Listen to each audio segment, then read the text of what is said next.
Chicken keema curry ఎలా చేసుకోవాలో చూపించబోతున్నాను. సబ్స్క్రైబ్ చేసుకొని లైక్ ఇవ్వండి.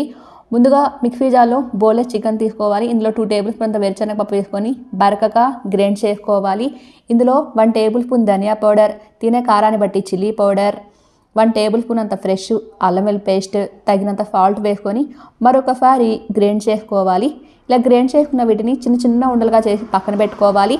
వేరొక మిక్సీ జార్లో 4 పండు టమోటాలు తీసుకుని గ్రైండ్ చేసి పక్కన పెట్టుకోవాలి. స్టవ్ ఆన్ చేసుకొని కడాలు తగినంత ఆయిల్ వేసుకొని కొద్దిగా ఆనియన్ వేసుకోవాలి. ఇది గోల్డెన్ కలర్ వచ్చిన తర్వాత ఫ్రెష్గా అల్లం వెల్లుల్లి పేస్ట్ వేసుకోవాలి. ఇలా అంతా బాగా వేగిన తర్వాత గ్రైండ్ చేసి పక్కన పెట్టుకున్న ఈ టమోటా మసాలా వేసుకోవాలి. పచ్చివాసన అంతా పోయిన తర్వాత తినే కారాన్ని బట్టి చిల్లీ పౌడర్, 1 టేబుల్ స్పూన్ ధనియా పౌడర్, తగినంత సాల్ట్ వేసుకొని కూరకి ఎన్ని నీళ్ళు కావాలో అన్ని వేసుకోవాలి. ఇలా నీళ్ళు ఉడుకుతున్నప్పుడు చికెన్ కీమా వేసుకోవాలి. ఇదంతా బాగా ఉడికిన తర్వాత కొద్దిగా కొత్తిమీర చల్లేసుకోవాలి. చాలా బాగుంటుంది. ట్రై చేయండి. సబ్స్క్రైబ్